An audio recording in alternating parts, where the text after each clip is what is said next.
Good evening from the Brickshed here in the photo editing station thing. I'm coming to you this evening. It is Sunday evening here in the Brickshed, and I am editing episode 4 for the Brick by Brick podcast. Very excited. Now, we had a couple of issues with this month's special, and that was that I lost the original recording for it. So usually I have the Google Meets record it in the kind of program, and it comes out really fresh. However, I lost that footage. Luckily, we do a backup version where Richie just screen records. So that is what you'll be seeing. So some of the quality is definitely not the best. The other thing is the audio is also not the best, as we had some issues on the day. There was some technical stuff. So you can hear some background noise, especially at the start. Now, towards the end of the video, it does clear up a lot. Probably just the first kind of 15 minutes that you can hear the background cars and rain and stuff. Jason's image quality is still pretty blurry. Next month's podcast, we will definitely be switching up from Google Meets, and we're going to try a different streaming platform to record our meeting.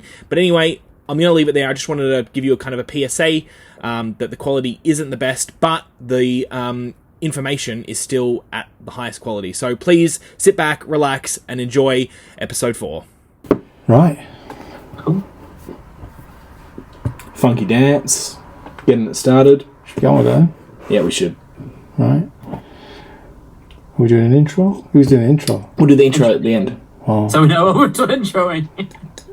Just talk about what we're talking about.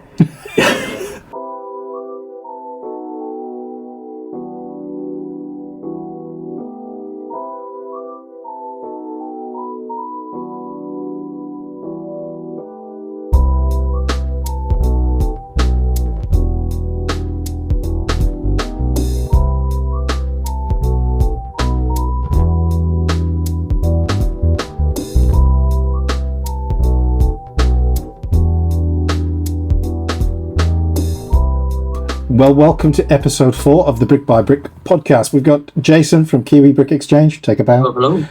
Noah from the Brickshed. Hello, hello. And myself, obviously, from the Yellow Brick Road. But we're in the same room together, which is quite snug because it's not the biggest store. And certainly not an 8-car garage. This week, we're going to be talking about the differences and the nuances of going part-time running a store, or those lucky enough to be able to do it full-time, and our experiences with that kind of. Jason has a part-time store because he's a busy teacher and dad, so he's got enough to be doing. Noah has been part-time and been full-time for 5 years. Yeah, I've been doing it. Yeah, 5 years. And I've kind of done a little bit of both, kind of, sort of, work for anyone that knows the know. So we're just going to kind of share our kind of experiences, give you some tips, and as ever, if you have questions, leave them down below in the pod, and we will cover them next time. So let's get into it. Brilliant. So it's been a while. It's been a little while, a few weeks. It's a good time. Obviously, the big change here is I'm here in WA, Yellow Brick Road. It's good fun, exciting times. And Jason, The party invite that I seem to miss. Yeah, Jason couldn't make it. He missed the invitation. Got lost in the post, I think. We've been. Well, it's weird because there's only one mailbox in New Zealand, so it's a bit strange it didn't get sent to that one. So. Well, it's just as well because nobody likes Lego in New Zealand, do they? No. There's no one buys it. No, not at all. No one's doing anything. So yes, we're all kind of. Well, 2 of us are in the same room, which is very weird. Because Noah's a lot taller than me, he's having to kneel on the floor for the duration, so Jason wouldn't be doing this with his knees.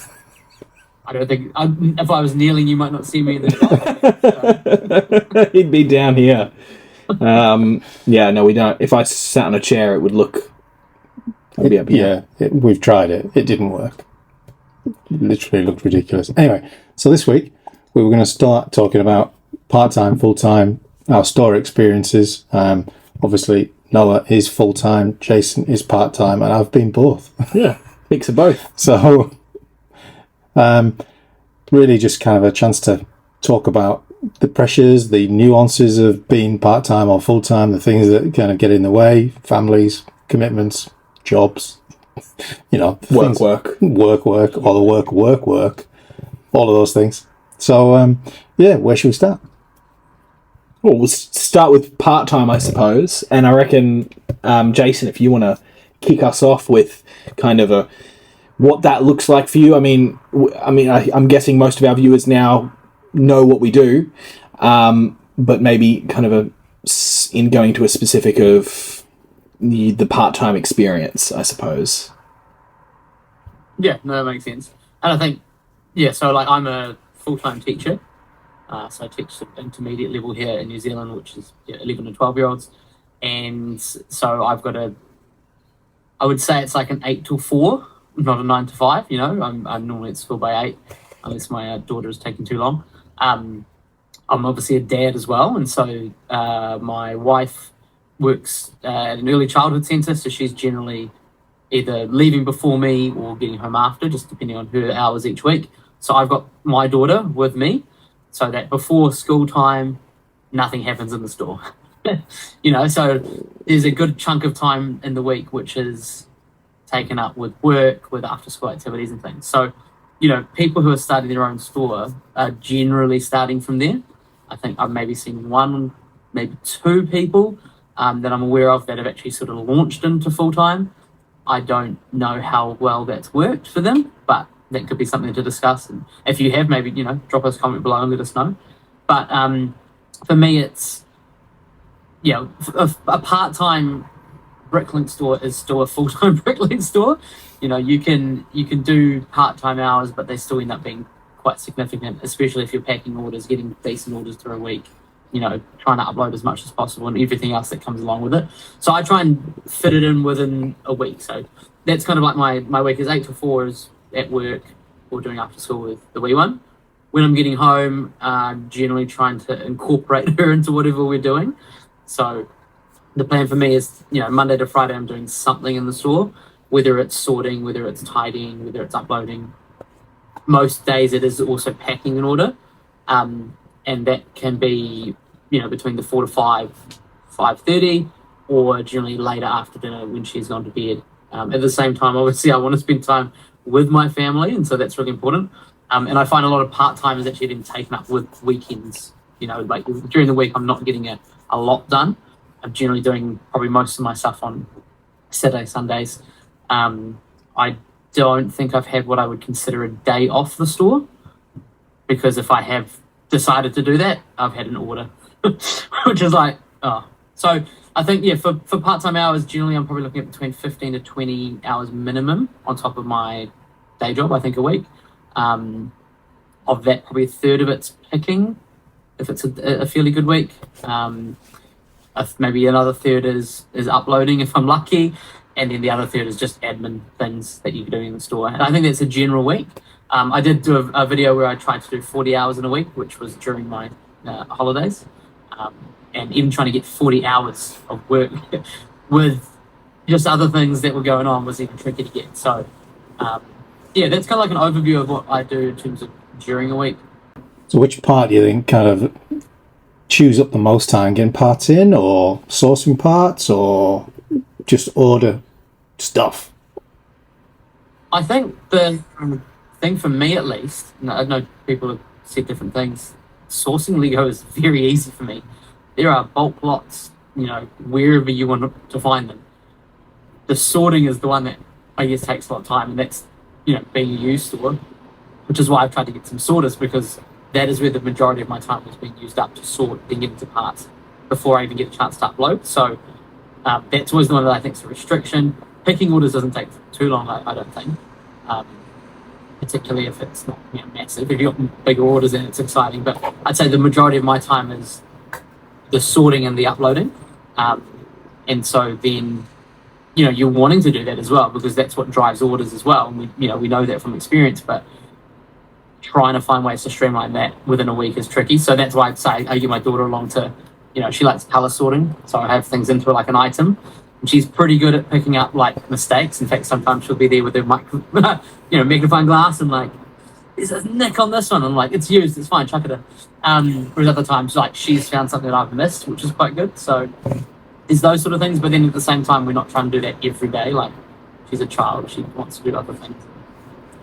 Colour sorting Lego is not always the... Whether it's part-time or full-time, any chance you have to incorporate minions into your store, I think you should be... Hashtag minions. Yeah, exactly. Yeah, and I think that's definitely part of it as well. So Richie's like, where do I get these minions from? Well, if I did, I want them to speak French. It would seem logical that they'd need to go the whole hog and just be like... Richie was almost trying to put me into, overalls and like big googly-eyed glasses to while I'm doing my work, so I look the part of a minion. It's actually the first time, apparently, in a long time that Noah's touched any bricks. Yeah, I mean, on the topic of kind of, you mentioned that a third goes into probably uploading, a third maybe into order packing, and then the other third into admin.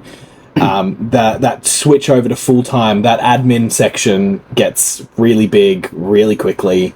And that's where the pros and cons of kind of should you go full time, and that might be a question that we can pose a bit later, is should you go full time, because I'm sure people have different answers to that.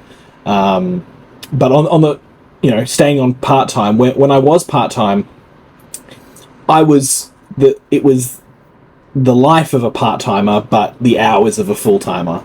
So I was already doing 40-50 hours a week to build the store, but I was just also working a day job, which wasn't sustainable. Which is why I chose to move to that full-time aspect. I also obviously wouldn't have chosen to go full-time if I didn't have the financial kind of backing from the brick shed. But in saying that, you kind of have to take a loss for a little bit. You got to wind down your life a bit and live below your means, so you can kind of build your store to a point that allows you to properly go full time, whether that means also working another job or it means just taking a very small salary, which I've done both, is up for a question. And I think I'm in a really good position here in the fact that I'm on the younger side and my life kind of expenses are very small, so I'm taking advantage of that where I can. I know that other people can't do that, whether they've got a mortgage or kids and families and stuff. That changes the whole equation. All I've got is 3 cats, so a few minions as well thrown in there, but it's a lot of minions. having started pretty much full-time-ish, and then since February kind of had to change that up for a number of reasons, but so now I'm kind of doing the weekend and 2 full days, so 4 days a week in the store, but equally I'm deliberately not doing anything on 2 days of the week, so kind of Tuesdays and Thursdays I don't, so that we can kind of spend that family time, just kind of clear your head of the grind of it a little bit as well, because if you're not if you're getting orders which has got a lot of lots, or a big order or something like that, and you're doing it on your own, it can be a bit kind of like finish your day job, come home, eat something, and then think, well, I could be here till midnight. So it's kind of, I think there is a delicate balance there, isn't it? Because we all do need time out. Yeah, and I think that's like what I was saying to you guys, I think a couple of weeks ago, that hitting that point of balance and where it's becoming too much of a grind and too much, repetitive, repetitive. And that's why for like me recording content and things, I actually just took a step back for a month and didn't, like, if I wanted to, I did it, but I wasn't trying to set myself any type of schedule. Because I found I was getting into that rhythm of had to have a video out every week, and then I was doing, I was trying to hit a certain upload goal, and I was trying to do this, and this, and it's not sustainable, And the nice thing is, as a teacher, like I say 8 to 4, I'm also planning on top of that. Like, that's not my planning time. So like I'm used to having long hours and trying to, I guess, automatize things as best as possible so that I'm using my time wisely, that, you know, it's going into the things for school, at the same time doing the same thing for Lego. So, okay, making sure that I've got people who can do that initial first sort, so I'm not spending my time doing, you know, very manual, one piece at a time type things. I'm more looking at, you know, bulk color and pushing off to the side and dragging rather than picking up pieces. You know, all those little systems that we build in to make sure that your store is, you know, running and keep going. But the one thing I think for me that's the nice thing, I guess, about part-time, you know, we're talking about the issues with it, is I can leave the store and do nothing for a week, and guess what? It's still there. You know, like you're not having to worry that, oh no, I haven't, you know, I know people sell markets and things, you know, I'm not having to regularly do that market. I can just take a week off, essentially. I'm not doing any hours except picking orders, you know, and so I can do a 5-hour week if I need to, which comes in really handy during report time because that's about the number of hours I've got in the week, and generally it's just a break from reports. So it's kind of, you know, there is that flexibility with part-time in a way that you can do whatever it takes. It just might not be the goals, or you might not hit the targets that you're expecting. And I think having that, like you're saying, that balanced view of it, I think is where you want to go. And kind of setting targets that you're not, you know, yes, you can have a stretch target, but, you know, you can equally have what is achievable as well. So you can, whether that's just kind of maintaining lot count or trying to keep above a certain piece count or whatever it is, you know. There's lots of different ways people measure it. And I think for me, I like to see week-on-week growth. So that kind of sets the benchmark. If it's a busy week, then I want to try and do some more uploading. If it's a quiet week, I don't necessarily need to go hard on that. Yes, you might want to get prepped for a busier week, but you can kind of pick and choose the things when you do have a little bit of flexibility, and, you know, assuming that you're not needing the income as a sole, you know, as your sole income. That benefit does allow you a certain flexibility and to invest. I think we've also seen people, at least in my experience, there are, you know, some store owners out there who have discouraged that kind of chasing those short-term or long-term goals around those numbers, whether it's lot count, item count, inventory value, or, you know, something to do with that kind of aspect of the business. Name names. You know, I've heard it in discussions and seen it on Facebook and things, and, you know, their reasoning behind it is, you know, you get so caught up in those numbers that you forget that you're meant to have fun. But, you know, some of us find real fun in those numbers, whether it's, you know, in the data and the, you know, it's a bit of competition kind of with yourself. It's not always about just, you know, I was really happy being in the number one lot count for a very brief amount of time. A couple of times, like I'd get back up there, but obviously Clinton is just as, you know, Brickwomble is just as busy as I am, and keeping me on my toes. And, you know, there's no, like, animosity, that's the right word, that is the right word. Towards him. If anything, it makes our relationship more fun, and I've, you know, been able to connect with him and, you know, other store owners over that lot count kind of thing, and it's just a bit of fun. It's not, you know, it's just something to kind of a goal to set in the week, something that you can see progressive growth on, even, you know, daily, hourly, rather than just, you know, sitting here and waiting for my next order. I mean, the other aspect of kind of switching between part-time and full-time is, well, once you are at that full-time scale, things move so much quicker, and things are always happening. There's always something going on. Whereas, you know, you can say, as you said, you know, you can take that practically a week off and just pack orders, and that only looks like a couple of hours for you. Whereas, you know, that's great. I wish I had that. And actually, funnily enough, the past few weeks I have done, I can't swear, I've done absolutely nothing, really. We've got some changes going on in the brick shed that you'll hear about eventually, and that has caused me to, you know, take a break from Bricklink. I haven't uploaded any videos in a month, which has been kind of nice. I haven't had to do editing and stuff. I'm recording a new vlog at the moment, but it's been a while since I haven't worked 60-hour weeks. So, going from 60 hours to just working maybe 20 hours a week on just the kind of getting orders out and the limited amount of customer service I have to do, and just keeping the store functioning.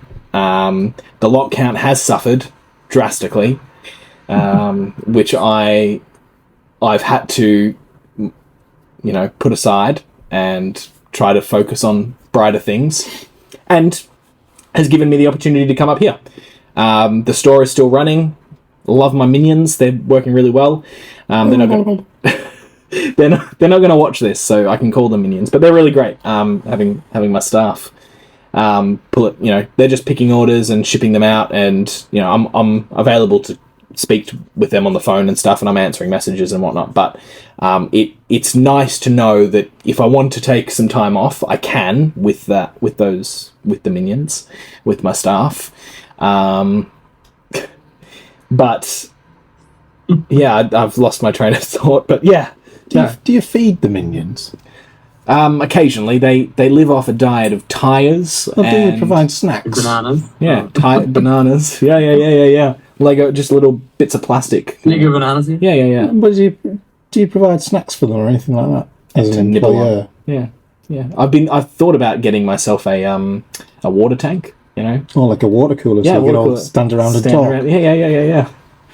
Be one of the game. Brick's Warehouse didn't have a water cooler. No, they didn't. Oh, they could have been out the back. We didn't get to see that. Could have been down the other end. Sorry, I'm going off topic, aren't I? Just a bit. Yeah. But yeah, I think it is that, like, getting to a scale, I think, is the main thing, right? Like, between part-time and full-time. You've got to have that scale. There's, like, even if I wanted to, which I don't necessarily think I do at the moment, to go full-time, I could not at the moment. Like, there's an actual block financially, orders, the fact that we're in New Zealand, and some people think that there are no people here to buy Lego. We're almost coming up to 1,000 orders on Bricklink, and that's part-time, which is exciting. Part-time since September 2023, so you're not even 2 years. So there's enough people there that are buying Lego. Is it at the scale at the moment, the number of people that are buying to sustain a full-time store just on Bricklink? No chance. Bricklink and Brickowl, getting maybe a little bit closer, but still very low. You're going to have to do multiple things of running, like an eBay store or markets and, all those things, I guess, which, Noah, you've mentioned that you do, to make it financially sustainable. And to also then, because at the moment I'm essentially getting a full-time salary and a part-time whatever, a bonus, I guess we would call it. Yeah. But there's a lot of hours and things that go into that. So, are there, to your knowledge, many full-timers in New Zealand? At time of recording, I do not think anyone is full-time. There may be one. There was one where I live, and I know their store's been shut for a long time. And I do know that before they shut it, they had gone back to part-time. The larger stores that I'm aware of, at least, I know are fairly part-time. There's one that might be, I'd consider only one that's at the scale that could be full-time, and just sort of being roughly aware of people's orders and things that are talked about. So to my knowledge, not at least on Bricklink. There may be full-time Lego sellers that are not official stores. Yeah. How many do you think there is in Australia? Brick's Warehouse. Full-timers. Tanya. Yep. Bricktastics. Yep. And then the non-Bricklink ones, if we're counting those, we've got Brick Resales, there's Brickville, there's Brick Evolution, Brick Cycle. I don't know if they're full-time. They could be. There'll be other Bricklink stores that are full-time. Well, actually, I don't know if he's full-time. I'm not sure if Brick Womble is full-time. He might not be. Yeah. The other thing is you can You can run a big store and do it on part-time hours. I mean, it's still, those part-time hours are still quite high, you know, whether they're 20 or 30 hours a week, that's still a considerable amount to add to a full-time job. But you can do it if that's what you enjoy. You know, if you take that as not only as a kind of a side hustle time, but also as a hobby time, you know, rather than sitting down and watching TV at the end of the night, you pack some orders, you upload some parts. If that's your passion, then go for it. You know, if all the better for it. But out of 700 and whatever number of stores, that's still not a lot, is it? No. That have taken that leap or confidence in what they're doing enough to know that it can pay for them. Like Ali's Bricks and Bits, you know, they're closing up. They've only ever been part-time, but they only did it for pocket money for the kids. So now the kids are all off at university, they're closing up. So, you know, people do it for that passive. Probably not that passive, is it? Because you have to work your ass off. Yeah. But, you know, that additional income as opposed to, I think that confidence to go full-time is the thing that there's a big mindset switch. Yeah. And it's like you have to have one of two things to do the full time. It's either the financial backing or unlimited, undevoted time to build up to a point. Like right now, the money that I make from the store is very limited, and you know I won't share those numbers here, but it's you know, drop in the bucket for what I could be making if I just went to, you know, work for Joe at, you know, the corner store for 40 hours a week. It's not a livable wage for anyone, but I'm in it for the long game. I've got the confidence that this could be something big, which I think it already is, but it could be a lot bigger and I could actually support myself on a full-time wage. And I'd rather put the time and effort into building something that I run and own, and, you know, every day I put in effort and I see results and I'm motivated. You know, if I don't work, I don't see results, you know, but I could go work anywhere and make a livable wage. I choose not to. Some people think, you know, that's daft, but the thing is, it all strikes me as kind of, you know, if you're part-time, then it's additional money, but you know, some of that money, a large portion of that money, ends up going back into into the store for stock, for packaging, for all of those expenses that you have. And equally, whether you new or used, it's quite different, right? There's buy in bulk, but there's a lot of intense time to sort, whether you have minions or not. If you're buying new, it's more expensive, but there's less time on it. But it means you've got less money coming out. It's that kind of scalability. At the base, they're probably very similar margins. There'll be a difference, but they're probably very similar. I mean, yeah, the labor costs of running a used store is ridiculous. I mean, it's not ridiculous, but it is, you know, in terms of I'm getting calls. Sorry. I'm very popular. It's the agent. It's the airport wanting to know how much luggage allowance. Yeah. Where were we? Minions are expensive. Minions are expensive. Minions. You just talk about minions all the time. So, no, in terms of... Gosh, I've lost it. I've lost the plot. Labor cost is a big part, but not mass. You know. Like, it's you know, the percentage-wise, it's not that crazy. And I don't spend a ridiculous amount on it, but in terms of a Bricklink store, you know, if you take, you know, your part-time stores with their income, you know, I'm probably spending sometimes, if not, you know, the same amount or double, you know, those kind of part-time stores' income for the year on my labor. It's a lot. It's probably 25% at the moment of our budget goes to labor costs. I'm not sure if that includes me or not, because I pay myself a wage, but yeah, I can't be 100% sure. But it's about a quarter of our income goes to to labor and labor costs, and whether that's getting bulk sorted, whether it's paying people to pick my orders, whether it's, any of that. Because I can't be stuffed picking an order. He's very judgy about my systems. Having put him to work. I wouldn't do like this. You need minions. Oh, not even up. This is. We're just both stood up. Yeah, you did. Sorry, I'll get back on my knees in a second. It's just not very sustainable. It's a squeaky chair as well. You did well. Yeah, very good.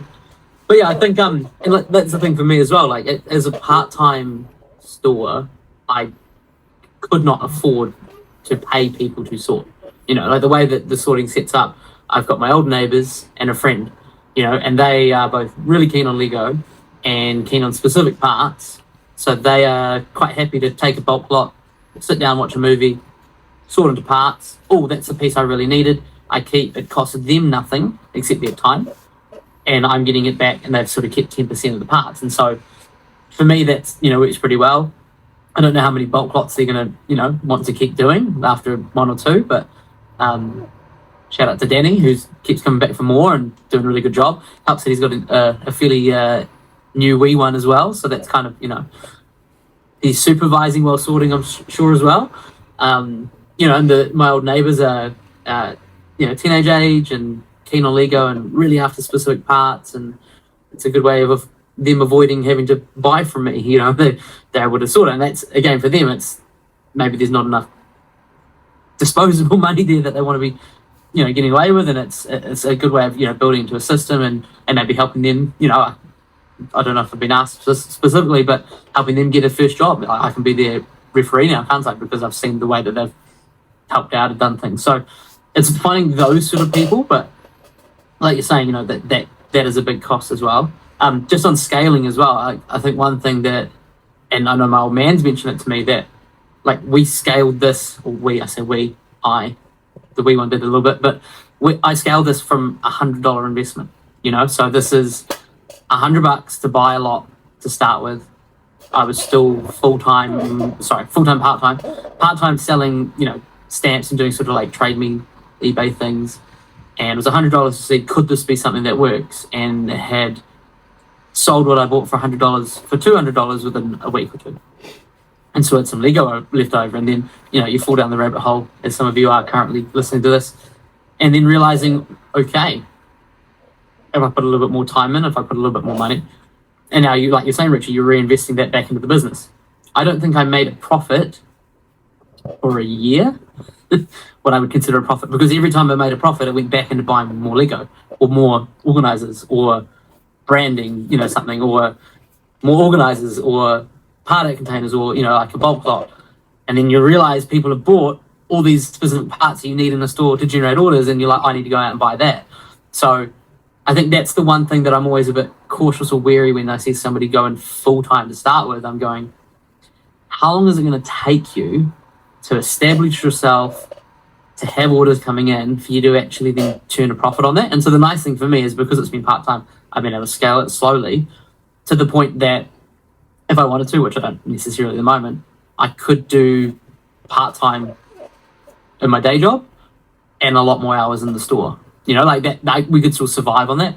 Whether that's the best financially or, the way I want to use my time, probably not at this stage, but it's those sort of things I think that people need to be quite cautious of when they're jumping in, because a lot of people are seeing these great big established stores and going, oh, I just sort Lego for 40 hours a week, and I'm just going to magically appear. And I think anyone thinking that it's a quick money scheme, and I'm sure there's a number of people laughing at the moment as well, like, we know it's not. It's a lot of work, it's a lot of setup, it's a lot of time, but it's a lot of fun at the same time.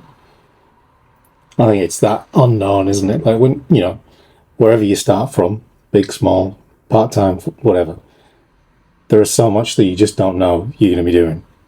From having to work out your accounts, to work out packaging, postage rates, all of that. Big difference between a base plate and a plate. Yeah. Tires. How to store your tires. Telling the tires apart. Hoarding tires. If you're doing it full time, remember, you're going to have to pay tax at the end of the year. I don't know where you are in the world, but take that into consideration. Even part-time, I would say. Yeah. I mean, sure, but, some people are stingy bastards. But the thing is, we all, as we were talking about, the reinvesting, if you're not keeping some cash on hand, and all of that money is just going back into sourcing more inventory, buying storage, paying for labor, and you don't have anything left, and if you just, you've got no money, you're always spending it, at the end of the year, you're going to have to pay your government some money, and you're going to have none. And you're going to, hopefully, be making a profit, or you could, be running your store differently and, trying to run it at a loss, which is, there's two ways of doing things there. But just talk to an accountant before you decide to go full time. That's probably a big one, is discussing your kind of, your country's tax requirements behind a business like this. It's really weird here in Australia. There's a lot of niche kind of laws that, we recently found something that kind of saved us a lot of money. We got a nice refund. But yeah, it's a weird one. I know from the full-timers who I've spoken to, who have accountants to running their books, they're all confused. They really don't know what's going on. You come up, you say, I sell Lego parts, for a living. And they're like, oh yeah, that's cool. How much did you buy that part for? I'm like, well, for used at least, this is, I can't tell you how much I paid for that single part. Anyway, just talk to an accountant before you decide to do anything. Like it's a big decision financially in regards to, you're going to take a hit yourself for your personal income, unless somehow you go straight into it and you're super, super successful. But the chance of that happening is super slim. Now, we were talking about kind of what what you kind of need to be full-time, and people just jumping in straight away doing full-time and thinking that they're going to have an easy time, quick money, whatever it is. The biggest thing that you're going to miss out on there is the experience from running it as a part-time store and all of the things that you learn. I mean, I'm still learning things every day, but when it comes to the 5 years that I did prior to going full-time, learning how Bricklink works down to its, granular level, and everything in between about Lego and its parts, I can, there's a lot of parts now that I can tell you the part number of it without having to scan it. Like it's you don't need to be like that, but you got to do 10,000 hours of something before you become an expert. Maybe you should be an expert in something before you go full time. There's also a lot of competition. We can probably talk about that as well. But yeah, that's my piece. That's almost like a mic drop. It was. Except it glided across the table. It was really nice. Yeah, but you're right, and it's all those, I was thinking today, all the random pieces of information. Like, here's a weird thing that you can do as a Bricklink owner. I can look at a cup, and I know how much volume has been filled in that cup to whether or not I can fit it in my smallest parcel.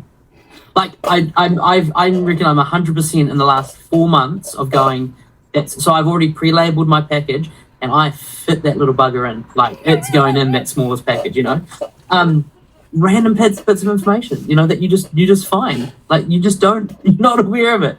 But those things, as a part-time store owner, you make mistakes, you're learning all the time, like you say. I mean, you're still learning as full-time, but it's not at the cost of your business. That's, I think, the big thing. You're not, oh, crap, if I hadn't made this financial decision a month ago, then I wouldn't be going out of business.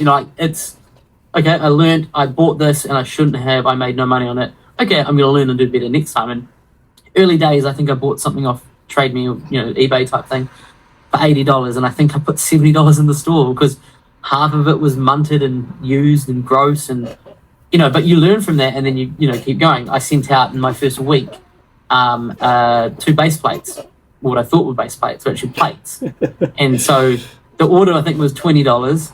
I think I ended up refunding $18, and I'd sent $40 of Lego out. It's just, those are the things that if you were straight in full time, no matter how clever you think you are with Lego, until you've actually done Bricklink, you're not aware of how much there is to know about Lego, I think, as well. So yeah, those some warning messages for anyone who's thinking of doing it, but at the same time, we're here doing a podcast in our own time because we enjoy it. So it must be good. I agree with you.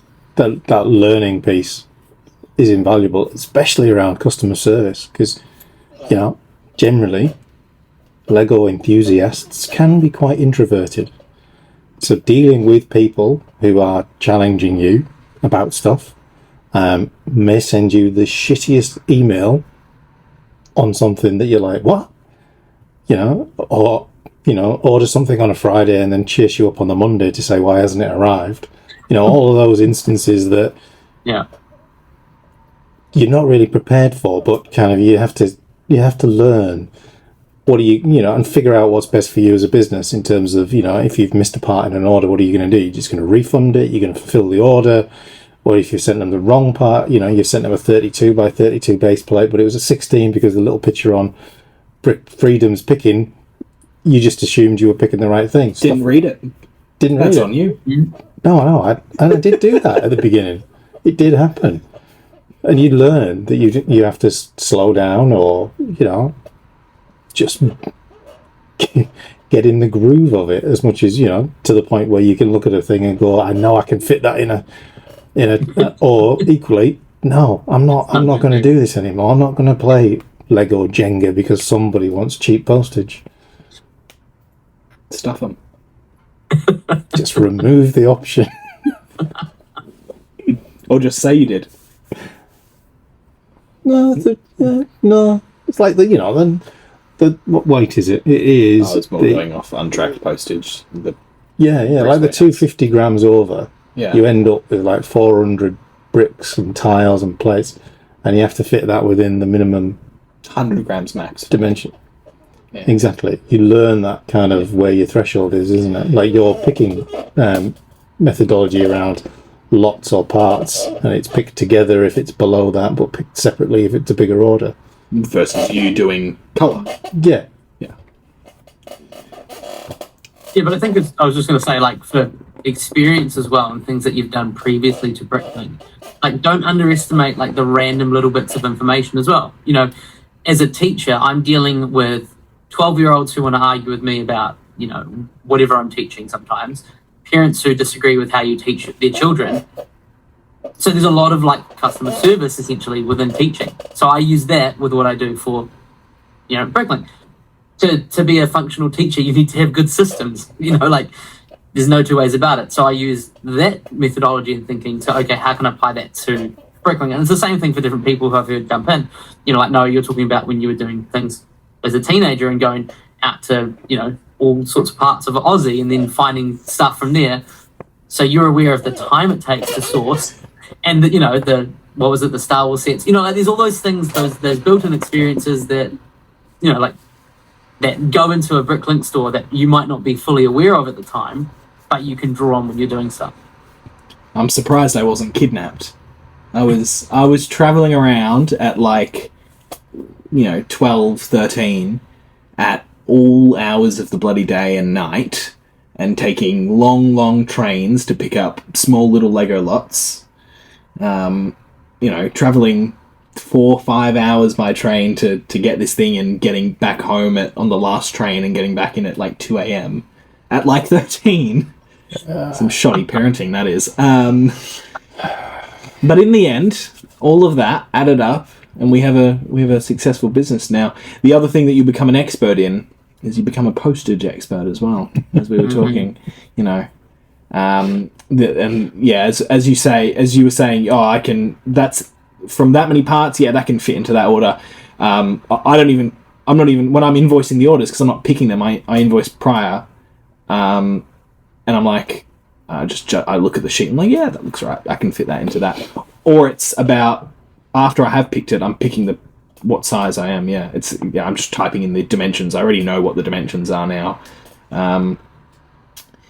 But yes, part-time versus full-time is a big debate, and I think there's a lot of stores out there there's a lot of people out there, I reckon, who are very on the side of you can't do Bricklink full-time, or don't do Bricklink full time, and they have their reasons, but kind of people do it and it's fun.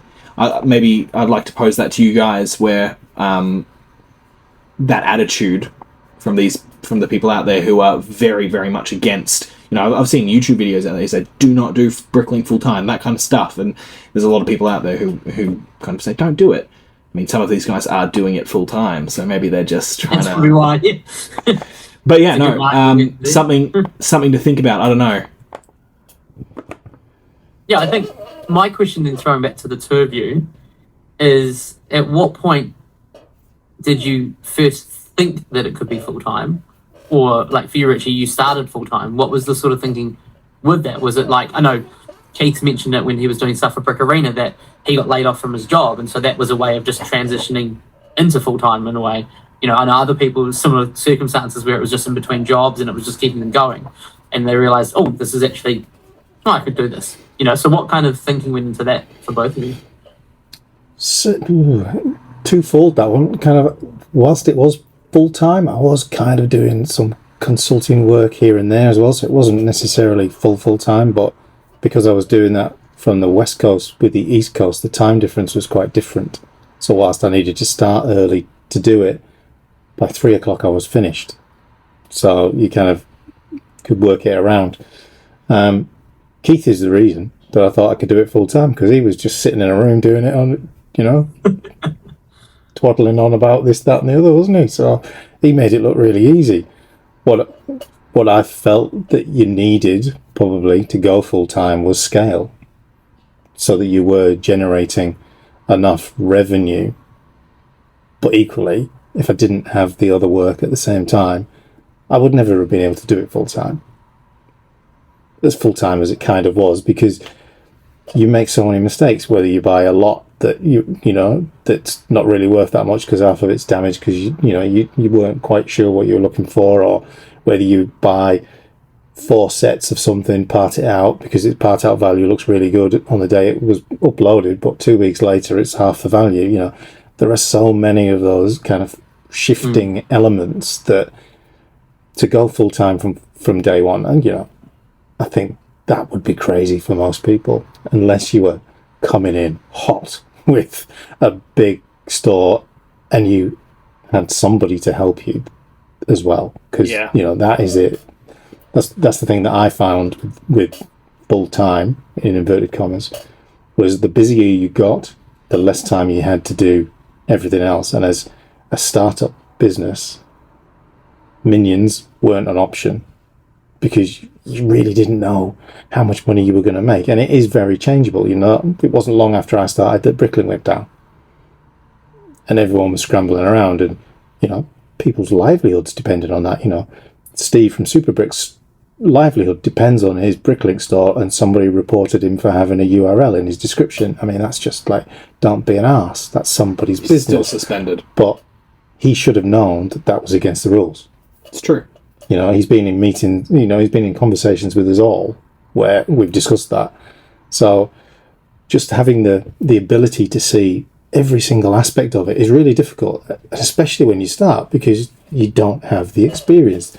Yes, there are things that you do in your world, whether it's customer service as a teacher, whether it's management of other operations, or whether it's, whatever your thing is. Some of those translate, but it is such a complex beast. And there isn't anything telling you how to do it. Bricklink don't tell you how to do it. Bricklink will not support you.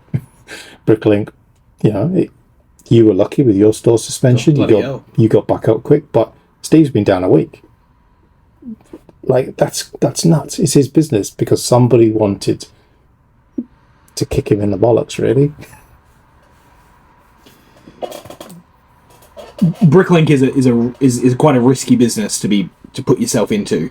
One, if you're just doing Bricklink, you're relying on one platform to stay up, which we know it doesn't always, to stay up and stay relevant, which we're seeing there's kind of a change here with the whole Lego takeover, and, it's a bit up in the air with what Lego is going to do with Bricklink. So I mean, we'll still be able to sell on it, hopefully, but there's kind of, whether Lego starts pushing people to their pick-a-brick and, whether they merge the two, sites and Bricklink and Lego become one, whatever, there's a lot of rumors and thoughts and ideas out there of what's going to happen with Bricklink. If you were just selling on Bricklink and you want to go full-time, you're putting a lot of trust and faith in this one platform that everything's going to go well. And if you don't have any backup plan or anything else, you're a bit screwed if, your store gets suspended, Bricklink goes down for a couple of days, because a couple of days is, at least at a full-time scale, that's a lot of money that I'm, losing out on. So, and you need cash flow in this business to, fuel further expansion and growth and paying all the, we're talking about the incidental costs of just the random little things. They add up so quickly. All your fees and whatnot, they come out of nowhere. Your taxes at the end of the year. There's a lot of stuff out there that people kind of forget. They're thinking, oh, I can buy this piece for $1 and sell it for $1.50. No, it doesn't work like that.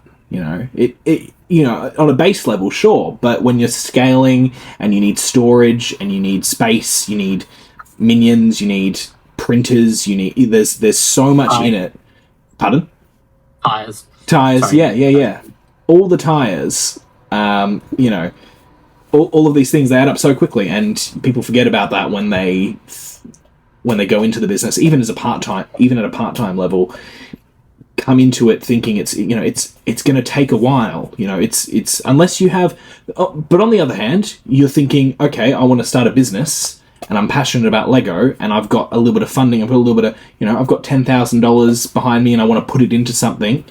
If you're passionate about Bricklink enough, and you're prepared to put in the bloody long days and the time and the effort, especially at the start, from my perspective, I would say Bricklink, maybe not specifically Bricklink, but Lego selling is a good option for your money, as in to invest your time and if you have some backing. But it's a big one, and there's a lot that you need to think about and plan. Put it all on paper. See now it's now we're going into business plans and outside of this Bricklink stuff, which is not what this podcast is really about, but it's a lot to think about. Okay, let's bring it back then to something a little bit lighter.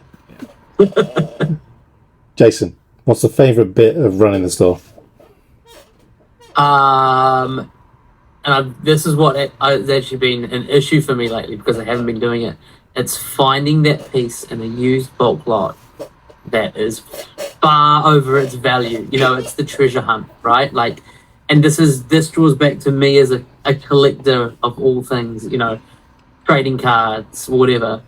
When you found that that one card or that one piece or that one thing, and I guess for Bricklink side of things, on Lego, it's the expensive one, or maybe the one that you've never thought of. So, the finding a little bit of treasure in a bulk haul, I think, is the best part of it.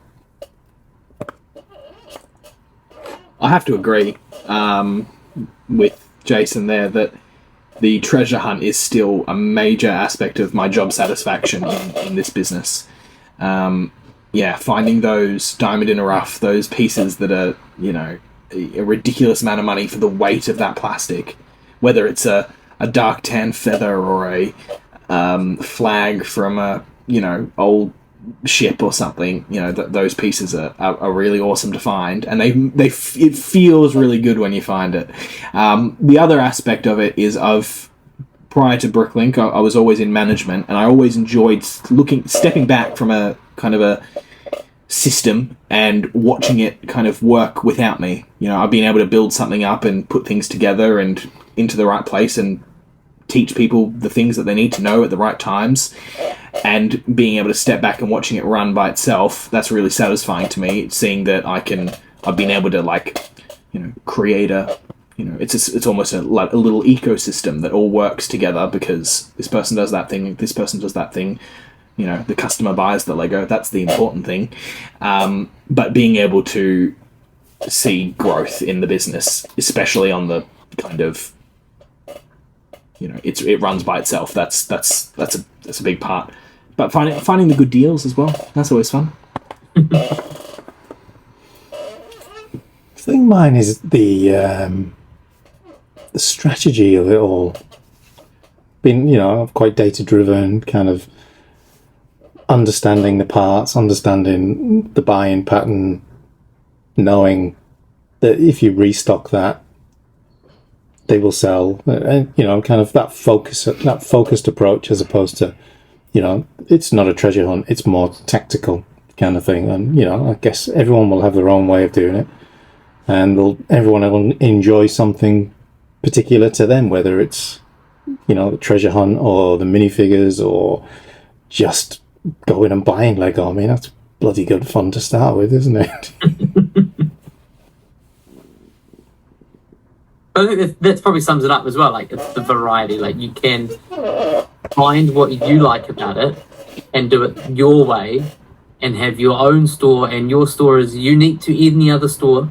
That's the one thing, right? Like, every single store is unique, unless you are buying the same sets, which some people might do. But, your store is unique. You have a unique set of parts, so you're going to get... And that's why I find it hard. Like, you talk about strategy. I can't predict orders, or you can kind of predict parts that might sell, but, you put in one random, I think I was putting in a Technic join or whatever, and all of a sudden that's generated a $90 order, and the piece was 4 cents. So you just don't know. There's so much variety with it. There's so many angles you can go with it. You can go minifigures, you can go this way, multiple platforms. You can do one platform. You can kind of do whatever.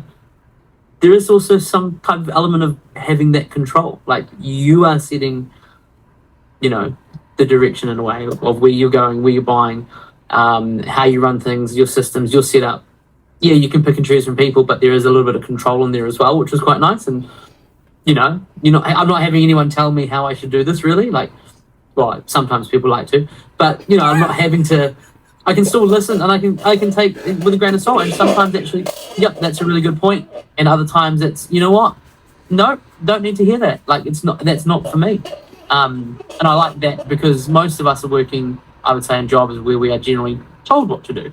Thankfully, in my role as a teacher, not too much either. I can kind of do my own thing within reason, but it's having that sort of ability, autonomy to do what you want and how you do it. I think it's fun as well. I think there's laws about teachers doing what they want. How I do a lesson, I make lessons fun. I get to teach 3D printing. I haven't yet brought in Lego into a context for classrooms. Oh, actually, no, I lied. Yes, you did. I remember you talking about it. I did, yeah. So yeah, but it was good. It was really good learning, and it was, we linked it to modular, and it was fun. You're not the only person that's got people telling them how to do it. Just came in. I wouldn't do it like this. I wouldn't number it like this. Should we get barcodes on everything? I need specifics here. So Noah, what specifically do you think Richie is doing poorly, and that you would change? Look. It's a list. What I should have curbed myself in was that we're running it differently, but as in for different reasons. Kind of. I mean, we all want to make money and stuff, but Richie's one guy in a limited amount of space. What a guy. He's doing a fantastic job with the space and time that you're given, and making processes to fit your needs are going to look extremely different to processes that are going to fit my needs, and it's just very different. And I don't spend a lot. This is one of the only times that I've gone in and visited a proper actual Bricklink store.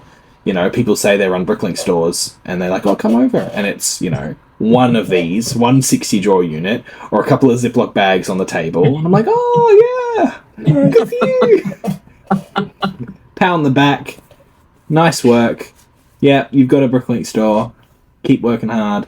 You might get there in 10 years. And so yeah, when I came in, it was very overwhelming. It was, and I did have a lot of things to say, which I do. I should have checked myself at the door, I think. But no. But I will say all of the things that I said were things that I just want you to succeed, and I just had yes, opinionated person, a bit Yeah. To be fair, I feel like I should sing a song here. Start speaking French. Well, I think the difference was that you're thinking about systems that other people can run. Yeah. 100%, with minions and things like that, whereas kind of probably Jason and I probably refine our systems to make it easier for us. Yeah. Not thinking about a third party having to do it. So let's wrap this up with one final question. We'll start with Noah. Your top tip for someone starting?